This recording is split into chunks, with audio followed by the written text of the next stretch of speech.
one's happiest point. Sumimasen. Kok akihabara desu ka? Kok akihabara desu?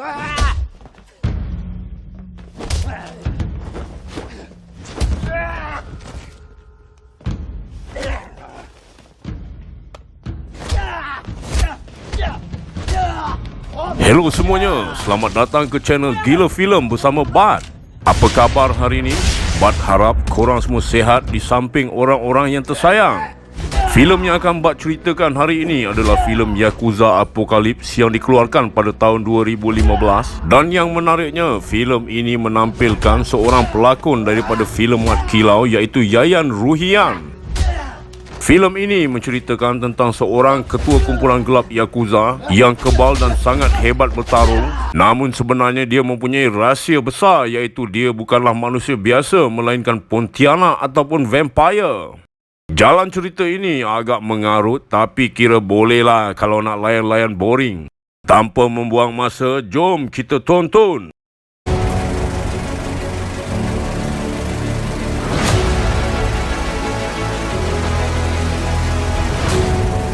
Kisah dimulakan di sebuah kampung Meguri Fujiura dan watak utama cerita ini Kageyama, seorang ahli kongsi gelap Yakuza dan satu-satunya ahli Yakuza yang tidak mempunyai tatu kerana kulitnya sensitif. 入れ墨も入れられへん半端もんね俺が敏感肌でよどれだけ我慢してきたか Kageyama seorang yang sangat setia dengan bosnya Kamiura. Ini dia orangnya. Seorang ketua Yakuza yang dihormati dan disegani kerana perlindungan yang diberikan kepada seluruh penduduk kampung.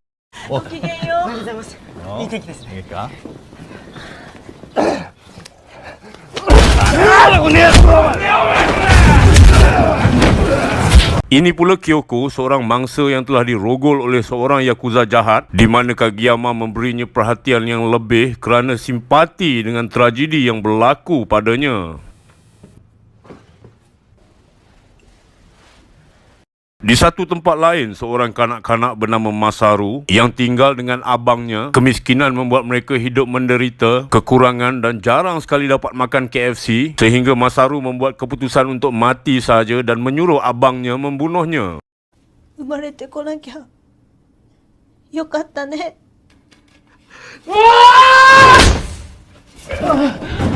Di sinilah kita akan melihat kebaikan bos Kamiura, di mana dia memberikan keluarga Masaru bantuan berbentuk uang dengan dompet-dompetnya sekali untuk menyelesaikan masalah kewangan yang dialami oleh abang Masaru.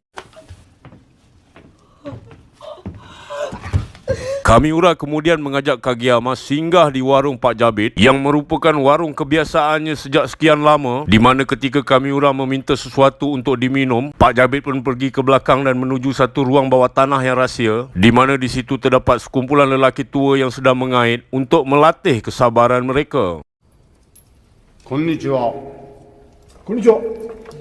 Sebenarnya lelaki-lelaki ini adalah para Yakuza yang sedang menjalani hukuman ataupun kuarantin kerana pernah melakukan kesalahan besar, di mana hukuman ini sendiri adalah satu latihan kesabaran dengan mengait dan diberikan rasa kesakitan dengan dipijak kakinya. Siapa yang mampu bersabar bahkan memberikan kaki yang satu lagi untuk dipijak, maka mereka akan dilepaskan.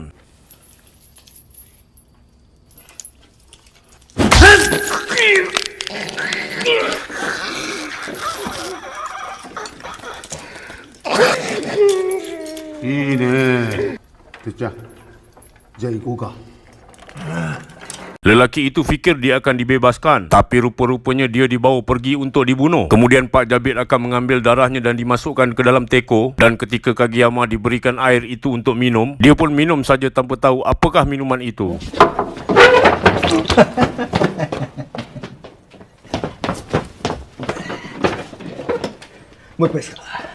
Pagi esoknya, Kageyama terlibat pertengkaran dengan seorang ahli Yakuza senior yang menghinanya kerana tidak mempunyai tatu yang menjadi identiti seorang Yakuza. Tapi pertengkaran itu terhenti apabila bos Kamiura sampai dan bertanya, apa hal ni? Kebetulan di situ terdapat seorang guru yang tidak bertanggungjawab, memiliki masalah hutang akibat ketagihannya bermain mesin kuda, di mana bos Kamiura menyuruhnya pergi dan tidak bermain mesin kuda di situ lagi jika terus-menerus kalah dan masih sayangkan nyawanya sendiri. これがいい薬だと思ってよ、人生やり直しな。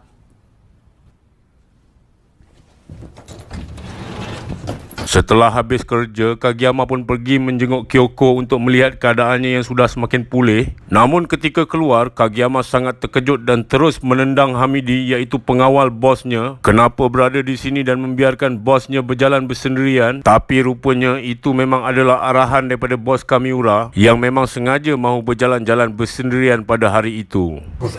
親父についてないのか親父に言われたんですよ、見てこいって。 Saat itulah muncul seorang padri yang bawa kotak di belakangnya yang berpenampilan seperti Van Helsing, iaitu pembunuh Pontianak. Padri ini sepertinya telah lama mengenal Kamiura yang terlihat daripada percakapan mereka berdua. 二度と来るな。そう言ったはずだ。 It's the best to die, but one's happiest. 最高に幸せな男だ。ここは秋葉原でしょ。 Namun tiba-tiba, rupa-rupanya padri itu tidak datang bersendirian. Dia datang bersama Toga ataupun Yayan Ruhian yang terus membelasah Kamiura. Tak lama datanglah Kageyama yang bermaksud untuk membantu, tapi akhirnya dialah yang dibelasah. 親父てめ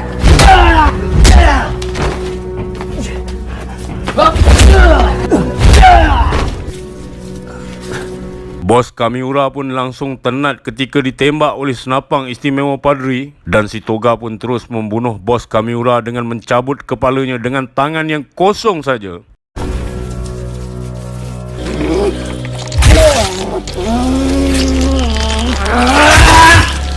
Dalam keadaan separuh sedar itulah, Kageyama ternampak anak angkat sekaligus orang kepercayaan bos Kamiura yang ternyata telah berkhianat dan bekerjasama dengan padri. Dan ketika mereka semuanya telah pergi, Kageyama pun bangkit dan mengambil kepala bosnya. Dan tahulah dia rupanya selama ini bosnya itu adalah seorang penghisap darah, tapi bukannya nyamuk, lintah darat ataupun kaki sakau, namun seorang vampire, atau lebih tepat lagi vampire Yakuza. Dan kerana alasan itulah bos Kamiura menjadi seorang yang kuat dan kebal, sekaligus menjadikannya ketua Yakuza yang sangat ditakuti.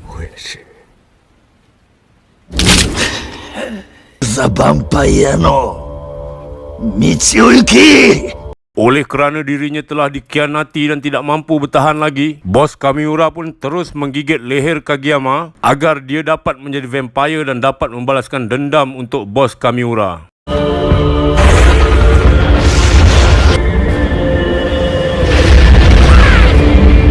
Beralih kepada para pengkhianat yang telah singgah di warung Pak Jabit, Karim yang sebelum ini tidak mengetahui identiti sebenar bos Kamiura cukup terkejut bila mengetahui kawan-kawan Yakuzanya yang telah hilang. Rupanya selama ini dikurung di ruang bawah tanah di warung Pak Jabit, dijadikan makanan untuk memenuhi keperluan darah bos Kamiura. They're using this guy's blood for Kamiura.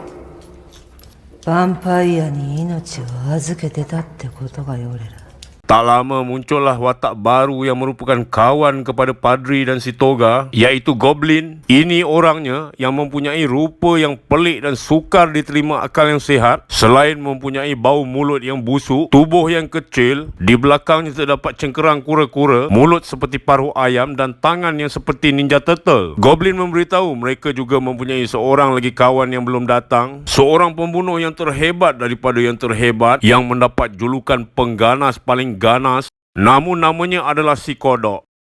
彼が来る世界最強のテロリストや恐ろしすぎて笑うてるわうで Berbalik kepada Kageyama yang mula merasakan kesan bertukar menjadi vampire, di mana dia terserempak dengan anggota kumpulan Yakuzanya sedang menyakiti dan mengganggu penduduk kampung itu yang juga pasangan suami isteri. Dan rupanya selepas kematian bos Kamiura, seluruh anggota Yakuza mula bertindak ganas. Dan ketika melihat Kageyama masih hidup, anggota itu pun terus mengeluarkan pistol dan mahu menembak Kageyama. 手出さねえのは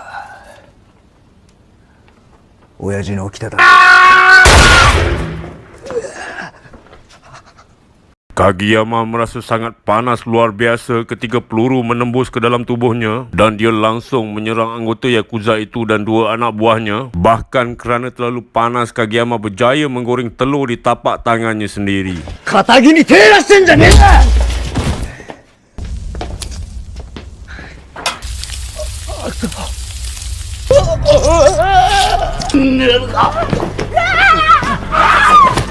Setelah menukar pasangan suami isteri itu menjadi vampire, mereka berdua pun mengejar seorang murid sekolah dan akhirnya ramai antara penduduk kampung yang bertukar menjadi vampire. Kageyama pula merasa bersalah kerana menyakiti penduduk dan bercadang untuk membunuh diri, tapi dia teringat pada pesanan bos Kamiura untuk membalas dendam pada orang yang mengkhianatinya.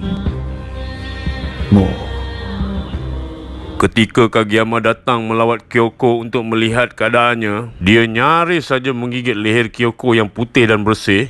Tapi dia berjaya mengawal dirinya dan keluar, namun telah menggigit leher seorang jururawat yang lalu di situ.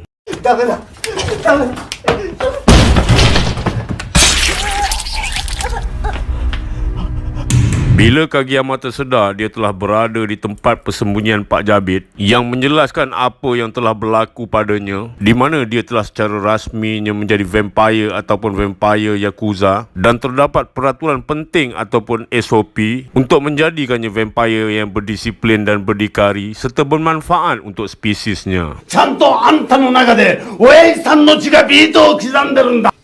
ヤクザだけだと営業出張。 Kerana memerlukan pasukan untuk membalas dendam, Kageyama pun datang ke rumah Masaru, iaitu budak kecil yang tidak mempunyai keyakinan diri, untuk mengubahnya menjadi vampire, dan banyak lagi penduduk kampung yang telah bertukar menjadi vampire Yakuza, membuat kumpulan Yakuza yang asli menjadi takut.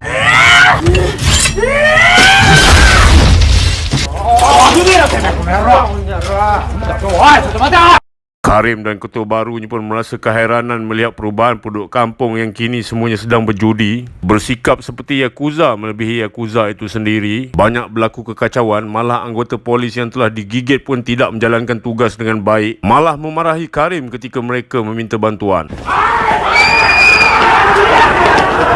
やると思ってんのかよ。 Bukan hanya Masaru, anggota polis dan penduduk kampung, malah guru yang ketagihan mesin kuda pun telah bertukar menjadi vampire, yang kebetulan sedang menggigit seorang wanita cantik, di mana ketika Karim mencegahnya, tiba-tiba おい、何やってんだよ、先生。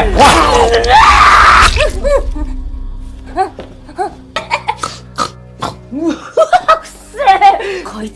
Ketika mereka hendak pergi, muncullah Masaru di tengah jalan dan dia menyerang kereta yang dinaiki oleh Karim sehingga kelam kabut mereka dibuatnya.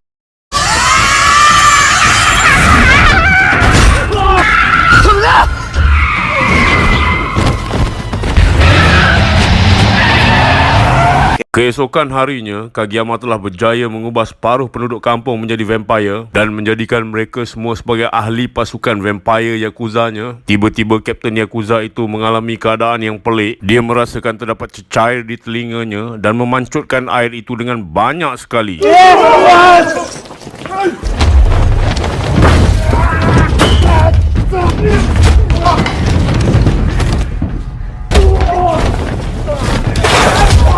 Kageyama pun datang untuk membalas dendam kepada ketua kumpulan Yakuza dan dia harus berhadapan dengan Toga yang telah menunggunya di dalam sana.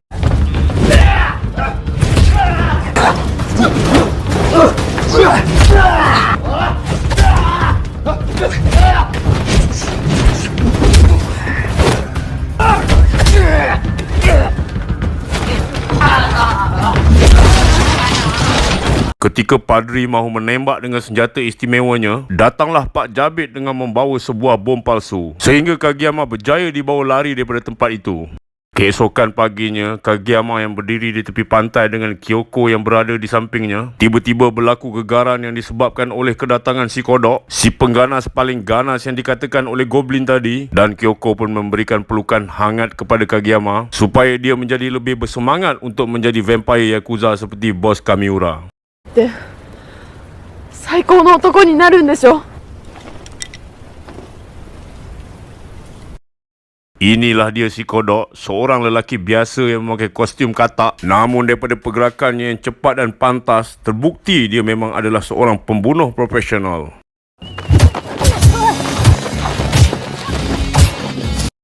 Kedatangan si kodok pun mendapat sambutan hangat daripada Goblin. Namun Padri memarahinya kerana datang lambat, tapi dibalas oleh si kodok dengan satu jurus pengeras tubuh yang membuat semua orang jadi takut.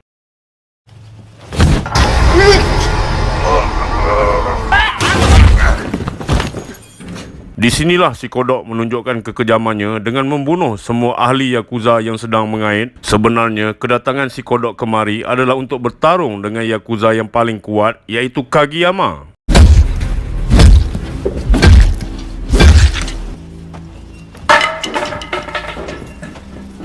Cerita pun menjadi semakin merapu apabila Karim melihat ketuanya bercocok tanam menggunakan cairan yang keluar daripada telinganya. Tak tahulah kenapa pengarah memasukkan scene ini.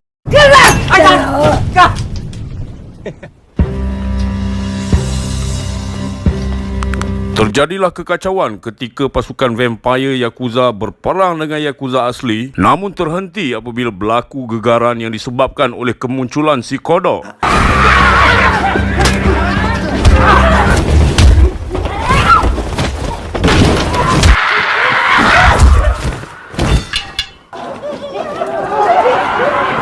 Tak lama kemudian datanglah Kageyama dengan memakai jubah hitamnya, di mana si kodok pun terus memasang kuda-kuda untuk memulakan perlawanan. Tapi sebelum itu, Kageyama membawa Masaru berjumpa ketua Yakuza dan menyuruhnya menunjukkan kemarahan untuk membuktikan dirinya adalah bukan orang yang lemah.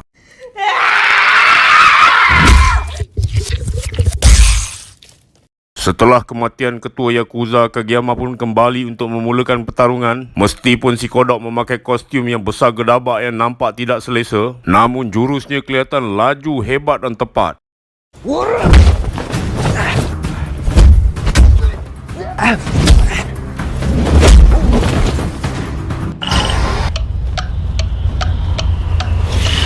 Ketika si kodok mau menyerang Kageyama dengan nunchaku, muncullah Karim dan adiknya Hamidi membawa sebuah bas yang dilengkapi dengan senjata Gatling automatik.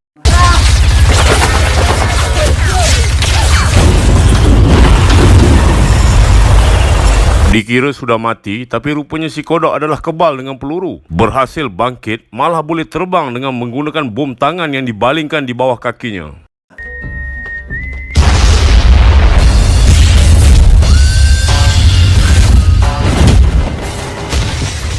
Kemudian muncullah Padri yang mengajak Karim dan Hamidi untuk pergi ke tempat lain untuk melakukan pertarungan berasingan, sementara si kodok membuat keputusan untuk membuka kostumnya. Ternyata rupa aslinya tidak kalah merapu daripada kostumnya, dengan penampilan ala Bruce Lee dengan plaster yang ditampal pada pusatnya.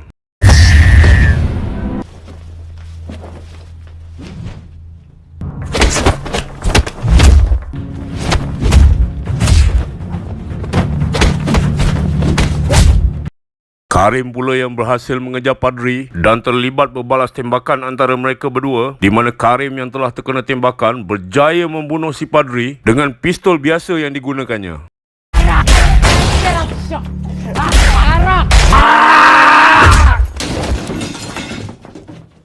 Berbalik pada Kageyama yang telah keletihan melawan jurus si kodok yang hebat, Hamidi tiba-tiba muncul dengan 2 bom di tangannya. Niat di hati ingin membantu, tapi terkena jurus beku tubuh, membuatkannya berkecai kerana letupan.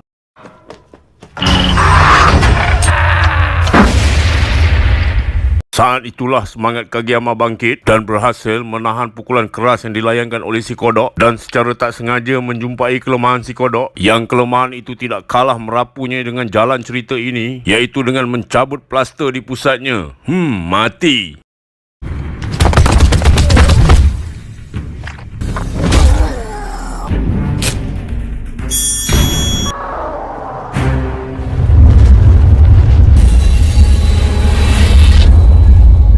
Setelah kematian si kodok, kini giliran Kageyama untuk melawan musuhnya yang terkuat, iaitu si Toga, yang Bat kira akan terjadi satu pertarungan yang hebat, tapi rupanya cuma lawan tumbuk, dan siapa yang bertahan, dia yang menang.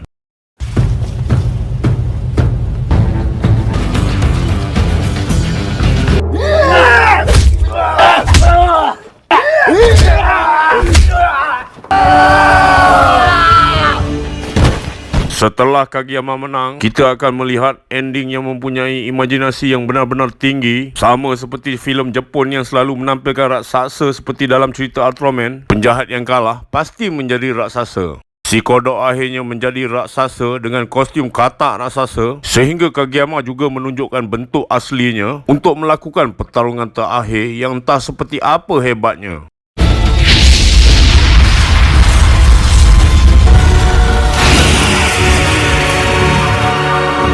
Filem pun tamat. Ending yang sangat menakjubkan.